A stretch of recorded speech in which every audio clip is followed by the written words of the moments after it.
There is a place that is spoken about only in whispers, a dark area that spawns the beginnings of urban legends, a place where anything can happen and usually does.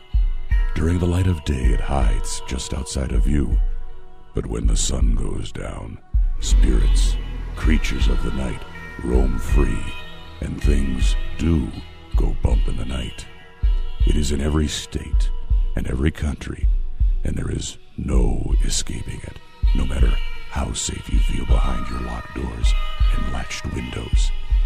So we invite you to turn down the lights and turn up your radio while we join Dave Schrader and Tim Dennis, your hosts, on a journey into the darkness on the edge of town. Well, good evening, everybody. Thank you very much for joining us here in the darkness on the edge of town. I'm your host, Dave Schrader. Across the board for me, as always, Mr. Tim Dennis. Good evening, Tim. Good evening. You know, before we get started into the show too deeply, I want to thank everybody. As you know, if you visit our MySpace pages, I put up a lot of blogs for prayer requests, healing requests, and we've had quite a few this week with our good friend Sid Schultz. Out with Pasadena Paranormal Research Society is going through some stuff, and if you get a chance, you could read my blog about it and see if you can help send out some healing and energy, good prayers and thoughts in his direction. Also, a friend of mine, Misty Bay, one of her friends, is in need of help and prayers as well, so please check out our blogs. But before we go too far, I do want to make a quick mention what a trooper we have in our midst. Mr. Tim Dennis took a spill a couple weeks ago. I did, yeah. And took a hard spill and cracked his skull really hard on the asphalt. And he has been a little goofy ever since. I have, so, yeah. Well, it didn't change much anything. No, but he has been dealing with a lot of pain and a lot of pressure. So, folks, if you're of the healing ilk, put out some prayers and energy for Mr. Tim Dennis. I'd appreciate that. Let's get our buddy healthy and happy and back on his feet and get that going. We're going to be talking tonight with our guest, Bobby Sullivan. We're going to be talking about healing and auras and spirit releasement and ghost hunting and all the fun stuff, so we're going to be getting into that. But I have a couple of cool announcements I want to make. For those of you that don't check out our MySpace page, shame on you, but you should. We have a link to it on our front page at darknessradio.com. Join in and click on the MySpace link. You can join up there. You get up-to-date news on our guests and what's going on in our world. I had the opportunity last weekend to go to New York and do a live Q&A with the cast of Paranormal State on A&E, which is a great new paranormal show. It's on every Monday night, starting at 10 p.m. Eastern Time, 9 p.m. Central. It's been a great paranormal show. I've really enjoyed it quite a bit. And they actually offered me the opportunity to host a Q&A with the cast, which was videotaped and will be actually aired on their website, aeinsider.com. That's aeinsider.com. That'll be up tomorrow sometime during the day. And again, that'll preclude into tomorrow night's episode, so you want to check that out. It was a great opportunity to sit down and chat with them. We asked questions that the viewers and fans of the show had requested to know about them. We get to talk about the paranormal. We talk about their personal lives. So it's a really good time. And again, if you haven't signed up, it's free. It's fun, and you get a lot of great information, backstage information on all your favorite A&E shows. You get interviews and exclusive things that nobody else will get. So again, I encourage you to go check out www.aeinsider.com. And I also encourage you, if you have not watched Paranormal State, to give it a watch tomorrow night. It's on Monday nights starting at 10 p.m. Eastern Time, 9 p.m. Central Time. Just a fun little show, very interesting. We've got our good friend Chip Coffey as part of the show. You'll see him show up from time to time. And Father Andrew Calder, Lorraine Warren has been on the show. And, of course, it's based around the Penn State Paranormal Research Society, headed up by Ryan Buell and Sergey Proberezhny. And then, of course, I got to meet all the rest of the cast, which was a lot of fun. We had Heather Taddy. I always want to say Toddy, Tim, and she's not. She goes, it's Taddy. Oh. Heather Taddy and Katrina is out there. She's fantastic. And, of course, our good friend Elfie Music. And it was just such a pleasure to hang out there. So I hope you will give it a watch. Check it out. You get to see me do my deal in full living color. That's frightening, isn't it? Yeah, kind of. All right, but you do get to check it out. I also have a couple of cool announcements to make about the paranormal retreats. For those of you checking out our website, the Stanley is completely sold out. The Queen Mary, we only have a handful of tickets left for.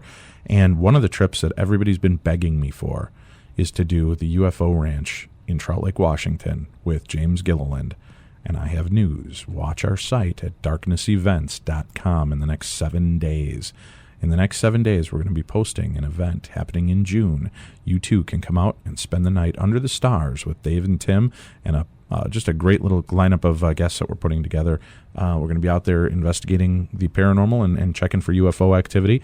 We're going to get to see some really cool footage of UFO activity that's gone on in the past. We're going to talk to James Gilliland, of course, that runs the ranch. We're going to be talking to a cryptozoologist. We're going to be dealing with a bunch of different speakers at the event. It's going to be something totally different. It is not a TAPS event, so Jason and Grant will not be there unless they decide to show up to hang out and Star Watch with us. But I know they're going to be thick in filming until the beginning part of June, so I'm not sure if they'll be able to join us on that.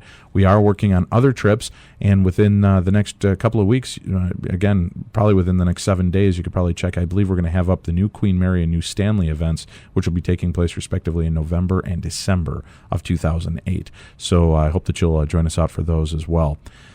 Tim, I think that's about it, unless there's anything else you need to mention this evening. I'll be appearing at the Anoka Dog Show.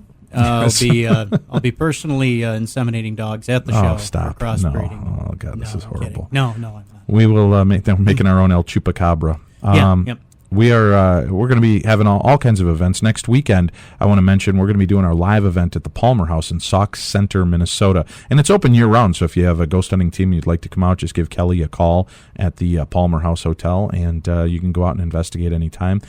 Stay at the hotel, stay in some of the most haunted rooms. It's great. They have over 20 well-known spirits in the place that interact with people and show up and make creepy noises and haunt the place. So you definitely want to give the place a look.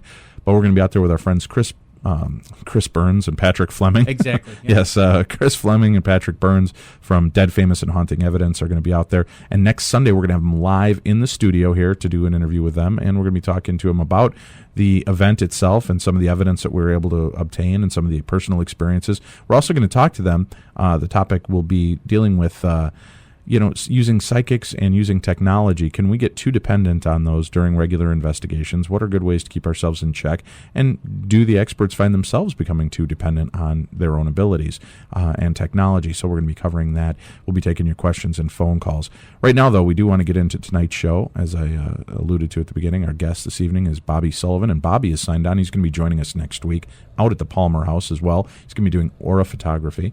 And I wanted to talk to him and have him on the show this evening. And in our interview and pre-interview this week, just like talking to the guy. He's got a lot of great stories, a lot of great information. So I asked him to be a part of the Palmer House event. He's going to actually do a talk out there about auras, spirit release, healing, just all the different cool stuff people will be interested in. So, I'm looking forward to that. And I also believe we are going to be doing our first ever webcast of a darkness event.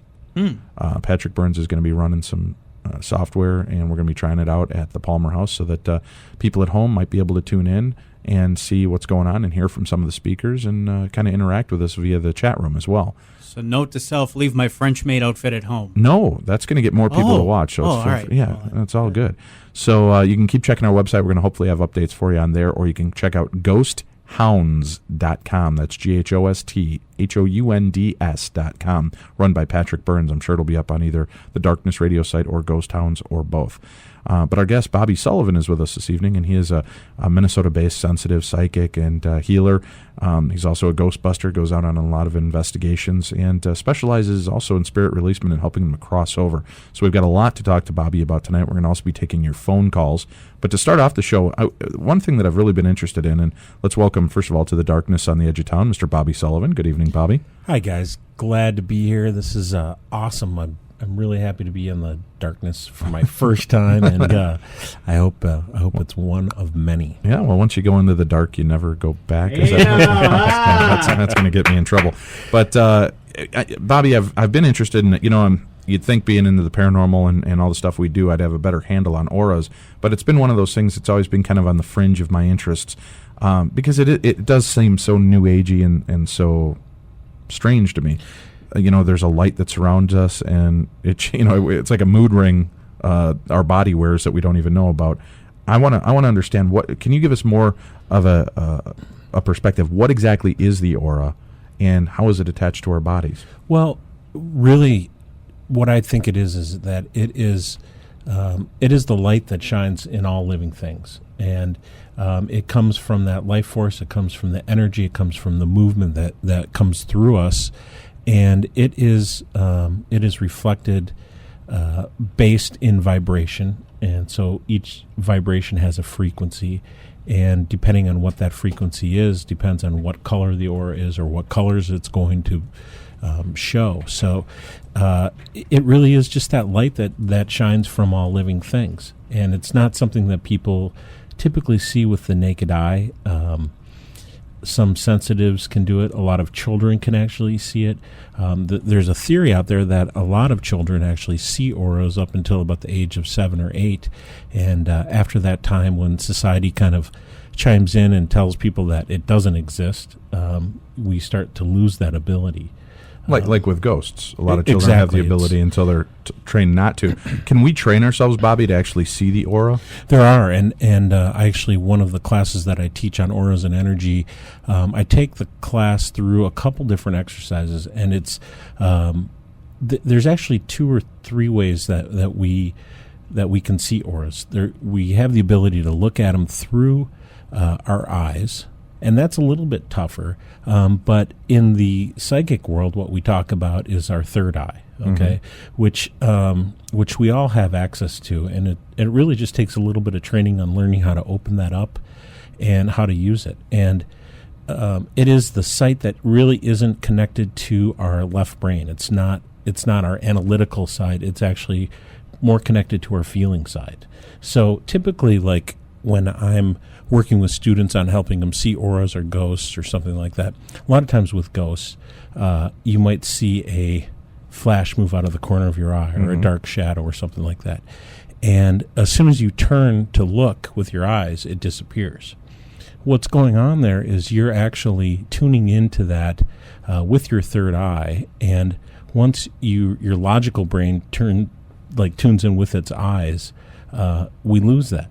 So it's really teaching people how to focus with their third eye, how to open that up. Do you know what this almost sounds like to me, Bobby? Do you remember those goofy posters and pictures that came out a couple years ago where it was just this crazy pattern and you stare at it and kind of let your eyes go past the crazy pattern, and all of a sudden you see the Statue of Liberty or, an undersea design or something like that?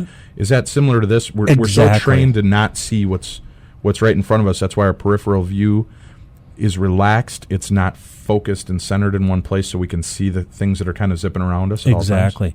I always explain it like in the Hitchcock movies. You know how Hitchcock used that kind of that focus where everything became tunnel, tunnel vision, right. And that's what happens when, like when I started seeing auras, when you put someone up against a wall, and it could be like a light wall. Sometimes other people react better with darker walls, and you just stare, and you don't stare at them, you stare at the space between maybe like 2 inches above their head, and after a while what happens is the focus changes, and you start to lose them. They kind of do that Hitchcock thing, and then the color starts to open up and you can see it. One of the exercises that I do with people, and you can try this at home, is you take a colored piece of paper and you place it down right in front of you, and make sure you have plenty of light on, and spread your hand on the piece of paper and spend about 10 minutes looking at the space between your fingers. And you can blink, but just keep your focus on that. And all of a sudden what happens is your hand starts to go in and out of focus, and colors will start to appear. I've had students that can actually see fingers starting to disappear, or I've even had people start to open up where they can actually see through their hands and see the table, or see through the table and see the floor. If you really think about the idea that all of this material stuff in our world is based in light and light energy, then there is a way to actually see through it. It just takes a little bit of training. Have you ever seen the photograph where they show, and I believe it was a guy's arm had been severed in a car accident, and they took a photograph of the stump, and I can't remember what kind of film they were using, but when they took the photograph, you could still see the outline of the hand as though it was still there. Is that still the aura holding the pattern of what was once there as flesh? Absolutely. That's what happens. With that exercise that I talked about, you can actually take your hand off the paper, and that's usually what I'll have the students do, is take their hand off the paper, and you can still see the energy from your hand on the paper. We do the same thing, like if you cut off a leaf off of a living tree or Right. something like that and put it on the paper, and we do the same exercise. It's kind of cool. Now with this, it's part of our energy, or just part of universal energy that our aura is created from. Well, I think it's both. I think talking from my own belief is that I believe in oneness. I believe that we are one with that universal energy, and there is a connection between all of us. So yes, it is that oneness, but it is also our universal. I mean, it's our individual energy as well. One of the things that I really believe in is that the idea that each different atom in our body has its own aura. Okay, so those atoms form molecules, and each one of those molecules has its own aura. Each one of those molecules forms to create an organ, and each organ has its own aura. And they have two friends, and they tell two friends. Okay. But what I'm getting at is that somewhere down the line, either someone's going to invent a piece of equipment, or people will get good enough at being able to see this that we'll be able to examine an aura and know exactly what's going on with someone physically. You know, they'll say, okay, I see some coloration in your aura right there. That's connected to your liver. You know, we know your liver's out of balance, and it's kind of like the Star Trek thing. You know, when they put the tricorder? The tricorder on. Oh, God, Thank why you. did I have Thank to know? Geek check. He's a Star Trek geek. My geek. When they're using the tricorder, Bobby, I believe that's the term you're looking for. But that's the idea, is that you're bringing that energy back into balance. When you're doing that, and you've got a sickness, when you do aura photography, can you tell, like, if you take a photograph of me, I have migraines a lot. Will there be sometimes a black spot in the head area of the aura, or will there be something that you can look at and say, I bet this guy gets headaches a lot? Yeah, the equipment that I use is called aura imaging equipment. So the way that it works is that you put your hands on sensor plates. Mm-hmm. The sensor plates read the energy from your hands, and it's similar to like biofeedback type process. And there's a computer that the sensor plates are hooked up to that creates a frequency based off of the sensor plate reading, and each frequency has a color assigned to it, and the camera images the color into the photograph of you. Okay, so it is a little bit limited in our auras actually exist in a lot of different levels. There's emotional, mental, physical, spiritual, and universal layers. The camera doesn't go that deep, but if someone is unhealthy or having a real bad headache or basically being drained of their energy, it's going to show up usually. Really? Okay. Now, do you have, when you're ever doing this, also being a paranormal investigator yourself and a Ghostbuster, do you ever come across in the photography, do you see images of spirits attached, like in the aura itself? Absolutely. That will show up as well. I've seen spirits. I've seen ghosts. I've actually seen angels. And you have a really fascinating picture of a woman with actual angel wings in her aura coming off. Yeah, they look like angel or fairy wings or something like that. And they just showed up right in her photograph. So it you never know what's going to happen.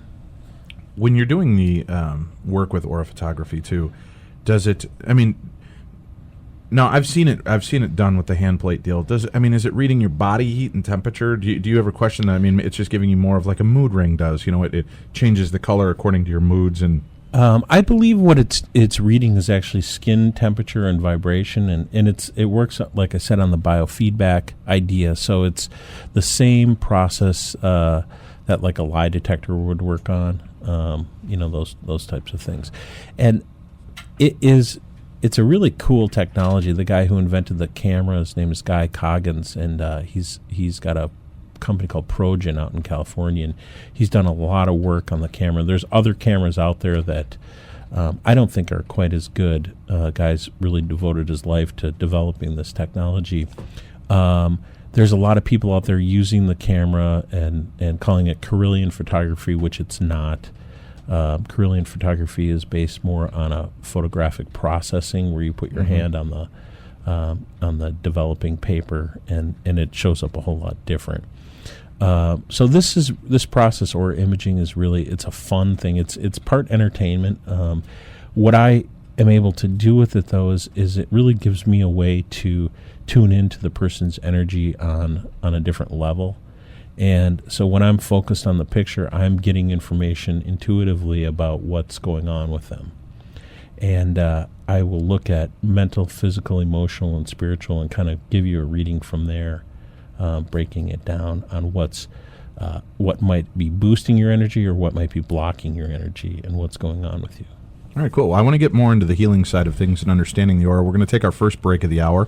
Stick with us. You're listening to the Darkness on the Edge of Town Paranormal Radio Show with our guest, Bobby Sullivan. We'll be back with more right after this. It will keep you on the edge of your seat. I must have drank me about 15 Dr. Peppers. I gotta pay. Just don't get any on the floor. Hurry back. There is more to come from the Darkness on the Edge of Town.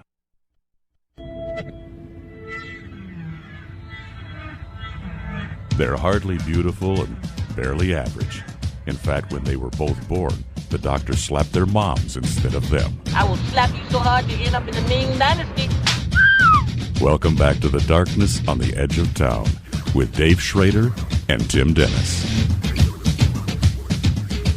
Hey, welcome back to the show. If you're sitting in our chat room and you have questions for our guest, although we both are in the chat room, Bobby and I are focusing on the show, so we won't be noticing that. Tim will try to get your questions, so just IM them over to Tim. He'll handle it. Otherwise, we have opened up our phone lines at 952-830-1470. Again, that's 952-830-1470. It's weekends and it's late at night, people, so I know that you have free long distance on your cell. There's no reason for you not to pick up the phone and call if you'd like to know more about auras and healing. So we're going to talk about that. And before we get too much further in, Bobby, I wanted to ask you, now, if I know that you were showing us a little bit of Reiki before the show started. You were able to show me, and I was blown away how you heated up like that just in the 3 seconds you said you were going to focus. Yeah. Now, when you're using Reiki, are you affecting the aura, or are you affecting the person? Well, or is the it way both? that Are you aligning them like the tumblers in a lock? The way that I look at healing, and I am attuned in Reiki. I don't really call what I do Reiki. I call it just hands-on healing type energy or energy work, because I'm not a real big Reiki student anymore. But the way that it works is because we all have auras and we all emit a frequency and we're all vibrating at a certain level. What I do is help create the space for people to bring any vibration that they have back into balance that might be out of balance. So like with Tim hitting his head, he probably like when our body goes through physical injury, we may go into a unbalance, okay, or be in disease if our body's diseased. So it's almost like when a car hits a curb and it throws the front end out of alignment. Exactly. I mean, it still is functionable, and it'll do its functionable. Functionable. New It's term. scientifical. So I mean, it still functions, but it's just things are wonky now. Things are out of balance. Yeah. Okay. So what I do, and one of the things I always tell people they need to look out for is healers that think that the energy comes from them, or that they're the ones that are creating this. That isn't how I look at it. All I'm doing is opening up a channel to bring universal energy or the source or whatever you want to call it in to a person to help them bring their energy back into balance. I'm just the messenger. I just bring it through me, and they're the ones who do the healing for themselves. Okay. But to answer your question, it is, yes, you are bringing their energy back into balance, and their aura is really a reflection of that. It's going to show that balance. Aura is really just like a projection of the energy that's going on. So can you, if you look at the aura, and you said that you could see earlier medical maladies wrong, Yep. You'll see that. When you're doing Reiki, then can you focus on that part of the aura? If you're pulling, because I've seen, when I've had bad sinus infections and I'm not feeling well, our friend that used to do Reiki for us, she would sit there and like pull from in front of me, and it almost looked like she was pulling spider webs out of my forehead. Yeah. And she would do this, and it was coming in. Was it intent that she was trying to clear out that goop, Well, or how does that? what happens is we can get cords that are connected to us, and this happens a lot with spirit attachment as well. Energy flows in cords in a lot of ways, and especially with people or entities or other things, or if we take on energy that we don't want into our system. A lot of times it can be spiked or corded, and what healers will do is they'll feel that, and they will pull that cord out. And that's probably what she was doing to you, was she was pulling that cord out and then filling that space with that energy, bringing that whole system back into balance. Now, does this work in with, do auras have something to do with cheese and chakras and Chaka Khan? And Chaka Khan and the Papazan. That's right. Yeah, it does. The whole chakra system is typically what healers will work with. And the way that's set up is our body has 7 main chakras. I believe we have a lot more than that. Just like each cell has its own aura, I think there's chakras, which are basically like portals, a way for energy to move in and out of our body. But the 7 main ones, they start in our pelvic region, which is called the root chakra, then in our stomach, and our solar plexus, in our heart center, then moving up to our throat, up to our third eye area, and then our crown.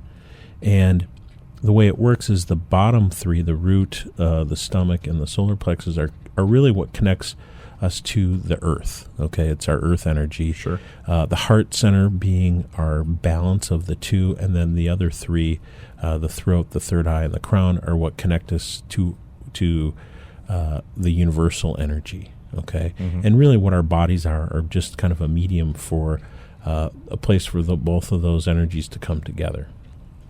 You know, JD in our chat room has kind of an interesting question. When you look at somebody's aura, can you tell if they're somebody of maybe not the right ilk? You know what I mean? Somebody who's a bad guy? Well, I have my own personal belief on this. A lot of people talk about, encountering someone evil, or, someone of bad ilk. I don't look at it that way. I just look at energy as being different. Okay. So if you come into a room and you're vibrating at a certain level, and you kind of think of it like an octave on a piano. Okay, there's 8 notes; they're all different frequencies. You might be the high note, and that person might be the low note, a lower frequency. It might not be in tune. You know what I mean? You might feel a little bit weird around that person because your vibration is so different, and that happens quite a bit. But I mean, if have you ever, when you're doing this, do you ever get somebody with a black aura, or no aura appearing at all? I've never experienced no aura. I've experienced people with big holes in their aura, and that can be caused by a lot of things. It can be caused by negativity. I've been called a big hole for many times. Do you think that's what they were talking about? I just had a hole in my aura? It can be caused by disease. It can be caused by drug abuse or alcohol abuse. It can be caused by, there's a lot of different ways that people get holes in their aura. Now, that's interesting to me because our friend Michael Perry, who I don't know if he's in the chat room right now, if he is, signal in, but he was talking to me about the fact that that's how alcohol, and I want to get more into this in the second hour, but it does talk about healing right now. Alcoholics, drug takers, things like that, it opens up those holes in your aura that allow the negative in, which can affect. Is that true? I mean, do you find that as well, that if somebody's drug addicted, alcohol problems, that their aura could be like Swiss cheese, and that could be why they're having so much, and it's kind of pasting that back together to get it all? Well, there's definitely a connection between vibrating at a low level and spirit attachment, and I know we're going to talk about this later, but what happens is a lot of times ghosts actually are very attracted to a low vibration. Okay. And because they kind of operate in that realm, that's how they vibrate. So they're really attracted to people who are going through heavy drug use or alcohol use or heavy depression, things like that. Especially if they've lived a life like that. And a lot of times with spirit attachment, spirits will attach to the energy of someone who lived a life just like them because that's what they're looking for. Okay. Now we have a question, right, Tim? Yeah, I may be psychic myself because I believe this is Andrew on the line. I'm not quite sure, but Andrew, are you there? Yes, I am here. Hey, Andrew, how are you? Doing good. I have a question or actually two questions for Bobby. Okay, Sure. go ahead. I'm also able to sense R's and also see R's. How come when I'm around people I can sense them, but sometimes I can't see them?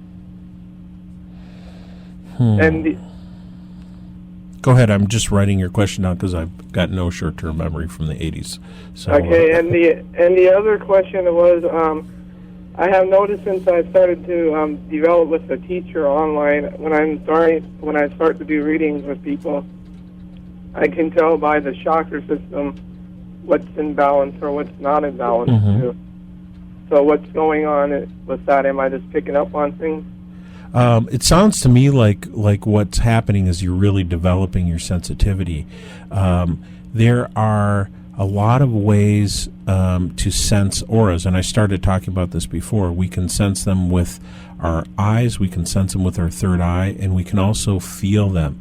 The idea of being psychic can come in a lot of different ways. We can be clairvoyant, where we have a lot of third eye activity, where we actually can psychically see things in our mind's eye, but we can also be clairsentient, where you actually feel energy as well. And it probably is that you're using both of those gifts and you're developing those.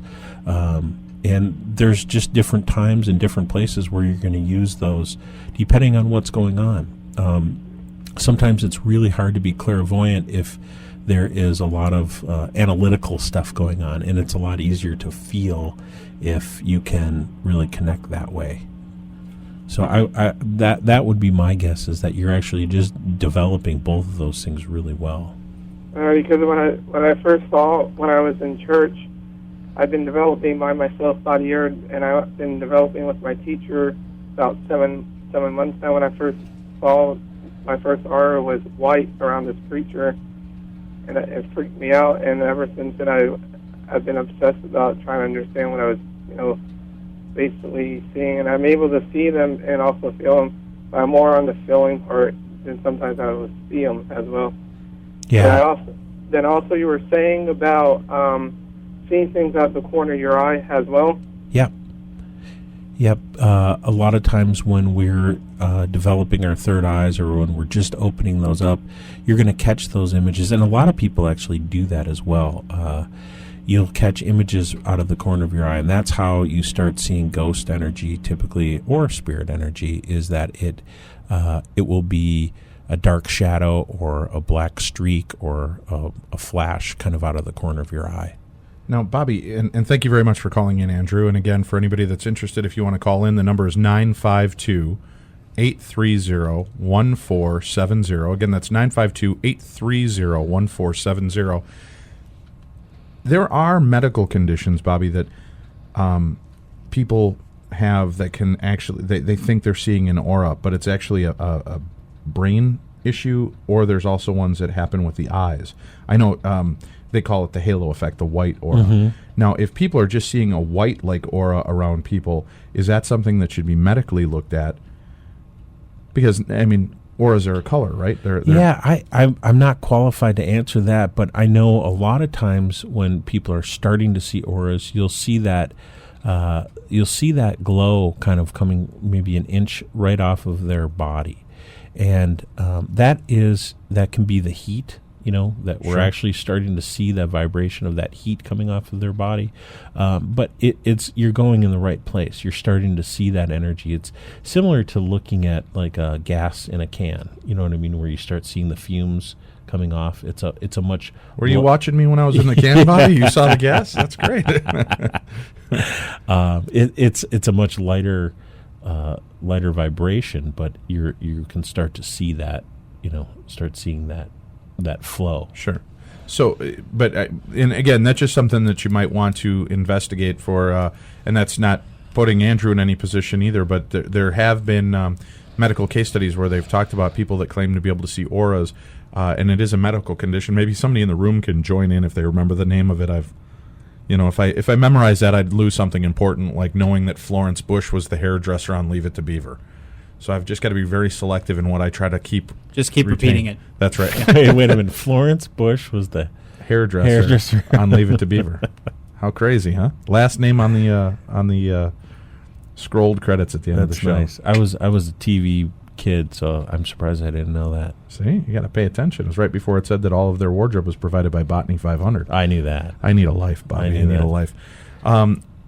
Dealing with the auras and doing healings, can you, when somebody comes in and does a photograph with you in an aura photography, and then you do a Reiki on them or do a healing, when they go back, will you see a dramatic change in their aura color or structure? A lot of times, yes, and that's one of the things we do with the camera. That's kind of fun. That's just one of the things he does with the camera. That's kind of fun, Tim. We'll get to that later in the hour. Now put on that French maid costume and dance for us, Tim. That's something I definitely want to see, Tim, the French maid costume. No, what we will do is do before and after healing photos quite a bit, and I've got some pretty cool ones to show exactly how that works. Now, I also have an attachment with the camera. I don't have all of it yet. I'm still working on getting it, but there's a device that you can hook up with a healer, so the healee can sit down in a chair and put his hands on the pads, and the healer can put on an apparatus, and you can actually hook the camera up to a video screen and see the healing energy coming into the other person's aura. You can put two auras on the camera at once, which is pretty cool. I've seen the demo of it. Wow. So there's quite a bit of work done. You mentioned something. Tim, do we have to take our second break here? Or, yeah, we have to take our second break. We're going to take our second break. When we come back, do you know much about biofeedback, Bobby? Because I'd like to hit you up with a little bit of that. Yeah, not a lot. No, okay. But, well, we'll touch on what you do know, and we'll be back with that. And again, if you have any questions for Bobby here, you can talk to him about the aura and healing at 952-830-1470. We'll be back with more right after this. Are UFOs real? Does Bigfoot exist? Was Emily Rose really possessed? Who is the next American Idol? She bangs! She bangs! Oh, baby, when she moves, she moves. Thank you. Thank you. We try to answer these questions and more each week on The Darkness on the Edge of Town. Are you ready for some adventure, swashbuckling action, pirates, high seas battles? How about a little history, romance, and haunting Celtic mysticism thrown into the mix? If so, you have got to read The Rollicking Adventures of Tam O'Hare, the new book by author-illustrator Scotty Roberts. Set in England, Ireland, and Scotland of the 16th century, Irish Lord Tam O'Hare sets out on a quest to find and rescue a little girl from the hands of the fairy folk of the Dark Shadowlands. On his way, he runs headlong into adventure and intrigue from all quarters in the form of wolves, foxes, and pirating rabbits. Oh, and did I mention Tam O'Hare is, well, a rabbit? This book will not be available in stores until late this fall, but you can get your advance copy of The Rollicking Adventures of Tam O'Hare now by going to www.tamohare.com. That's www.tamohare.com.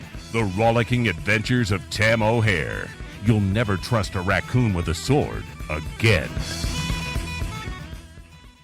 You hear footsteps and things bumping and banging in the middle of the night. Could it be paranormal activity? Or is it just Dave and Tim raiding your fridge? Beer. Strange things happen in the darkness on the edge of town. Hey, welcome back to the show. Again, we made a mention about this at the beginning of the show. I want to make sure to mention it again. For all of you interested in the darkness retreats and paranormal events, we are going to have it posted in the next 7 days, guys. We're doing the UFO event out at Trout Lake, Washington at the Isetti Ranch. And not only will you get to participate in the event and skywatch, James Gilliland is opening his land for the night so you can actually sleep out under the stars and hopefully witness UFO activity. Just to let you know, if you're not familiar with this, We've had him on our show. I highly suggest you go back into our archives at darknessradio.com, click on the Listen tab, find James Gilliland, and go back through there. Listen to his shows. The stuff that goes on there is amazing. I had the experience of going out there myself a year ago. I saw things I cannot explain. I'm excited to bring other people out there and witness what I saw. And he tells us his promise has always been if it's a clear night, there is a 95% chance you will see something in his skies over his home.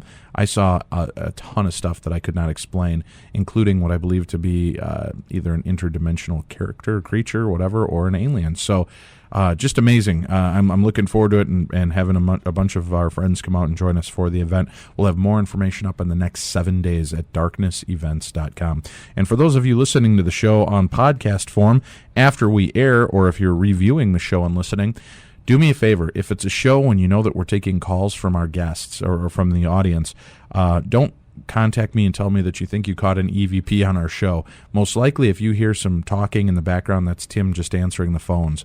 I just mentioned that because every time we do shows like this with Bobby and Tim's answering the phone in the background, within a day or two, I get somebody texting me, Dave, I was listening to your show with Bobby Sullivan, and at this point in the show, I could hear what sounded like voices talking in the background, and we go back, and I play it, and I can tell it's Tim saying, you're listening to Darkness Radio. Yeah. Okay, you want to go on the air? Okay, good. We'll be right with you. Hold on. And then he puts him on hold, and that's your EVP. So just so you're aware of that. Now, if we're just doing a regular show and you hear weird voices, which we've had on a couple of occasions, right, Tim? Remember there was a couple of times, especially in the beginning when we were talking, we heard stuff most definitely, yeah. coming over. So, yeah, I mean, you can keep checking and let us know, but I'm just warning you, if it's a show and you know we're taking live calls, there's probably a good chance the voice you hear in the background is just Tim Dennis. And for people that are interested in the ECETI Ranch, if you want more information, go to eceti.com.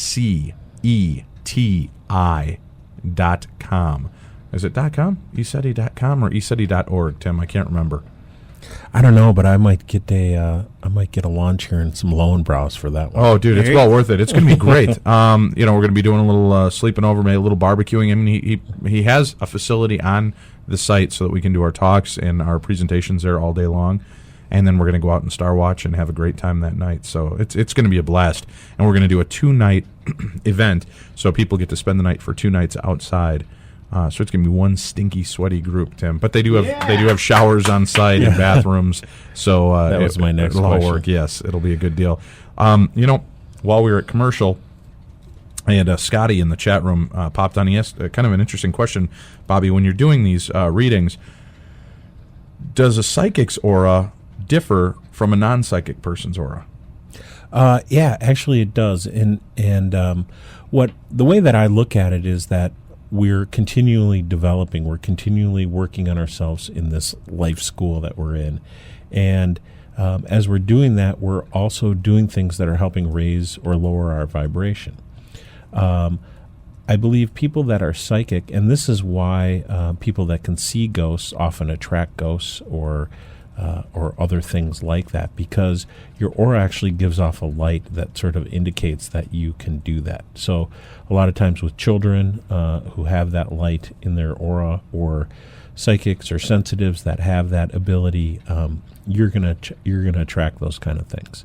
And a lot of ghosts are actually really looking for someone that they can communicate with, someone that can see them, someone that can kind of validate that they're there. A lot of ghosts actually have some sort of message to deliver, those kind of things. So, yeah. Now, again, for those of you in the chat room, if you're chicken about making a phone call in, which so many of you seem to be, as always, you can PM to Tim or myself, like Scotty and JD have done in the past, if you have questions, and we'll try to include them during the show. Just click on Tim or I, and we'll be able to help you out getting your questions on. That brings up a really cool question or an idea for me as well here, Bobby. Have you ever dealt with indigo children or crystalline children? Yeah, actually, it's a real big interest of mine. I taught a class over at the Center for Spiritual Development here in Minneapolis for gifted children. I did it for about 1.5 years. And I do a class on indigo children. It's a real big passion of mine. It's a real important thing that is happening on the planet right now with indigo and crystal children, and that energy coming in. And I believe, my own personal belief is that the planet's going through a pretty big change right now. and they're the ones that are kind of paving the way, and their souls are actually coming in to facilitate and be a part of this change. You know what I wonder, too, about this? I know they just did a Beyond Reality Radio. If you people didn't listen last night on Saturday Night with Jay and Grant, they talked a lot about crystalline children and indigo children, and there were many different theories bantered about. It seems like, from what I've been reading and understanding, is a lot of these children started in about the 1980s, is when the birth process started for these indigo and crystalline children, is when the real outpouring grew. I'm curious about something, Bobby. You know, my mom's a nurse. She's worked in neonatal intensive care units. You know, when babies are going to be premature, and they know that there's no way that they can keep this baby from coming, they'll hit the moms up with steroids, so that develops things on the baby quicker, so that the baby can breathe, the baby can do this, the baby can do that. My question is, it also began in about the 80s when farmers and meat packers, all those, began injecting more and more steroids into chickens, cows, pigs to get fatter, girthier animals so that they were getting more meat. And, I mean, we're already seeing more higher levels of aggression in children than we've ever seen. We're seeing different things like that. Now, I wonder if we're hitting these kids with massive amounts of steroids from youth on, and it started in about the 80s, do you think that could have an effect on, because you've already mentioned that drugs can have an effect on the aura and energy level and vibrational level. If we're amping them and amping their natural growth pattern with all of these, I mean, 8-year-old girls now developing breasts and beginning to menstruate, that's unheard of. But because of the cycles and the amount of pollutants in the food, it's stimulating so much. Do you think that it could be stimulating parts of the brain and helping to push through, almost awaken those parts that we haven't used before, much like the steroids do in a pregnant mom to open up the lungs for the baby so that the babies can breathe more? Do you think that all the steroidal is steroidal? Tim, is that another word we need to go to the thesaurus or? Yeah, steroidal? I think you need to start your own glossary. Dave Schrader's Webster, steroidal use.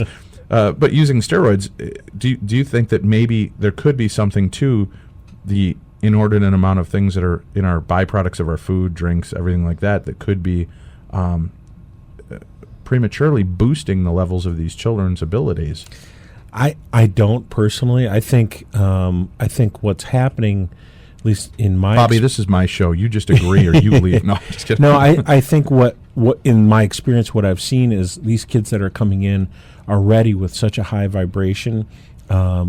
They're typically, one of the traits of them is they aren't going to touch meat.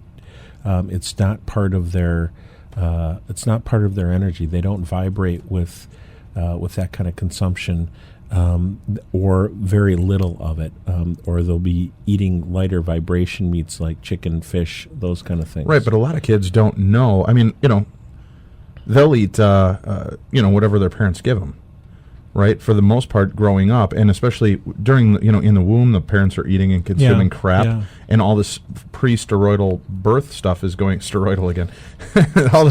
all this exposure to steroids prior to birth and after, and then what's in the milks that we give them, and all this stuff. They may make a decision not to eat meat as they get older, but a lot of kids don't have that choice. Yeah, I mean, I'm not saying that it couldn't be happening. It certainly could. But you say that you notice that they try to stay away from meats. Well, that's interesting because my son Linus, all he wants for dinner is fruit snacks and pudding. So and maybe he's absolutely. I mean, that's part of the whole deal. He's either very special or he's a crystalline children. Tim, you've met him. What do you think? Man, yeah, I got to call it now. No, I'll let you talk about it later. You bastard. But in the aura photography, most of these kids will show up. Their auras will show up in a real bright pink or bright indigo color, and that happens quite a bit. Hence as well. the term indigo children. Yeah. Okay. Yep. All right. Very cool. Part of that energy. How can people, with their auras, with the abilities that they have, how do they detect if their child might be special? And it's not just imagination, Bobby. How can we tell if there's a way to help these kids, progress further and to educate them? Like you said, you did classes for gifted children. Yeah.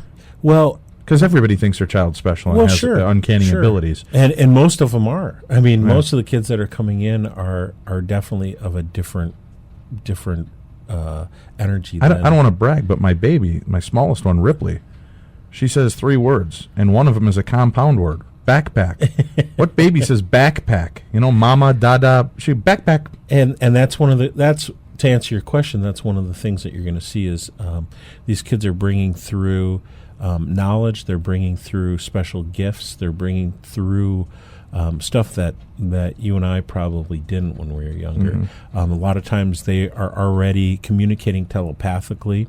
They may have a so-called imaginary friend, or they're communicating with guides. They are highly intelligent. There's there's kind of a whole checklist that it's probably a whole nother show, but that you can actually look at that shows that. I mean, I can look at a child and tell you if they're of that ability. energy. Yeah. Sure. Okay. Yeah, maybe I'd be more impressed if she didn't refer to me as backpack, though. Do you think that kind of takes the whole intelligent child quotient right out of it? Backpack, and then she looks at the dog. Backpack. It gets a lot worse. Trust me. Well, I know, man. I got my oldest one's about to turn 20 here in a few weeks. Tim, 20 years old. You know what that means? I'm old. You and I have been friends for 20 years. This August is when we met.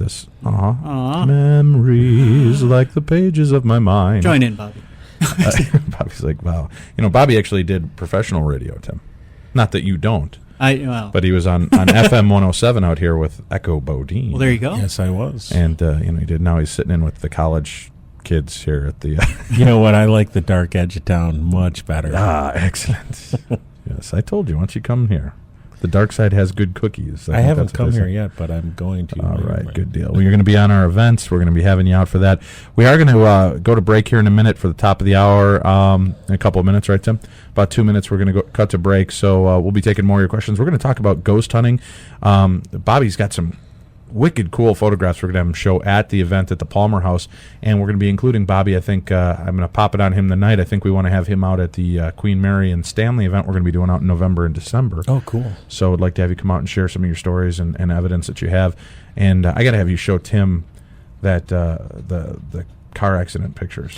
Yeah. That was, that's insane. And I don't want to give it away because I want people to see that when they come to our event. But, man, the pictures this guy's got are unreal, and they're amazing stuff, and the stories too. So we're gonna come back, and again, for those of you just tuning in, you're listening to the Darkness on the Edge of Town Paranormal Radio Show. Our guest in the first hour is Bobby Sullivan. We were talking about auras, energy healing. We're going to talk more about that in the second hour. We're going to also cover ghost hunting and paranormal investigations and soul release. How can we help spirits cross over? Should we help spirits cross over? We're going to be talking more about that as well.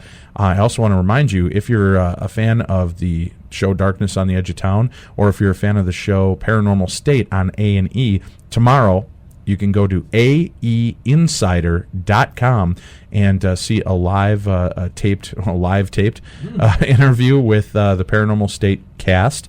You've got Heather, Katrina, Ryan, Sergi, and Elfie, and I got to lead the live Q&A. I say it's live. I was in studio with them live.